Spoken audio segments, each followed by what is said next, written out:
All right, we are going to be talking about the pie chart. So, a pie chart is a type of graph in which a circle is divided into sectors that each represent a proportion of the whole. And the type of data that is best to use with a pie chart is ordinal data.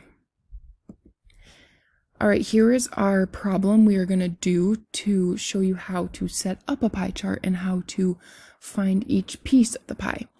So it says a third grade class had 25 people.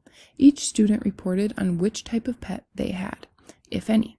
The data is shown below. Create a pie chart to represent the data. So the table below shows the data we have. Okay, so to find each individual slice of our pie, we're going to first have to know, okay, all of the data we have add up to 25. 25 is our whole. It is,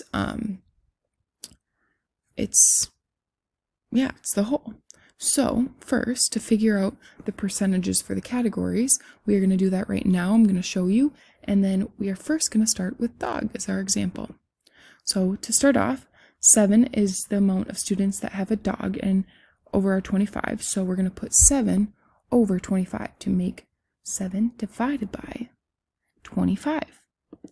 And when you divide the two numbers, you get 0.28 as your decimal. So now we need to find the percent. So we are going to move the decimal 2 places, and that gives us 28%. Whoops. So for dog, the amount of students who have each pet is 28%. Now we are going to find cat. So we're going to do the same as before with dog, but with different numbers. So we are first going to put 9 over 25. 9 is the amount of students who have a cat. So we're going to divide the two numbers, 9 divided by 25, and we're going to get the decimal 0.36. So now again, we are going to try to find the percent. Move the decimal over 2 places, and that gives us 36%.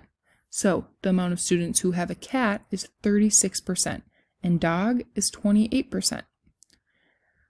All right, you guys can find the rest at the same time I will. I'm going to speed up the process, and it's going to be 28%, 36%, 16%, 8%, and 12%. So now that we have all our percents and know how big each piece of the pie is, we are going to make our pie. So we're going to first out, you're just going to draw a circle, and I have a line there, so it makes it easier for me to just draw my slices from there, but you do not have to do that. You can do it once you're drawing your slices in.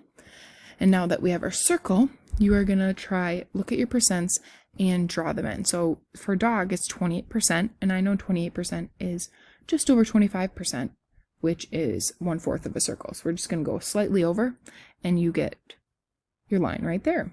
And we're going to fill it in, label it, and now we can do that for the rest of ours. So with this type of information, we aren't going to measure or use a measuring device to figure out exactly where the lines have to be. We're just going to eyeball it. So you're just going to use what you think would be best when, or how big you think each slice should be, depending on so it'd be that's 16% of the circle, just like our dog was 28%. So you're just going to eyeball it, see how big each slice should be. So this one's 36%, then we have 12% and 8%. So here is our finished pie chart. Hopefully yours looks similar to that. Yeah. And common misuses or skewing of data. So it can be difficult to distinguish subtleties if each pie slice looks very similar. So if the data is very similar and there's not a big difference in the numbers, and not a big difference is a big thing for the data, we might not really know that with just looking at a pie chart. It doesn't really show the huge, the tiny difference in the data. And also small sample sizes can make information more dramatic or incorrect, or can kind of skew it. So if it's information that you kind of would need a huge sample size of it, or things from many areas or that kind of thing, and maybe the sample size is really small, like 25, it could be not telling the whole truth.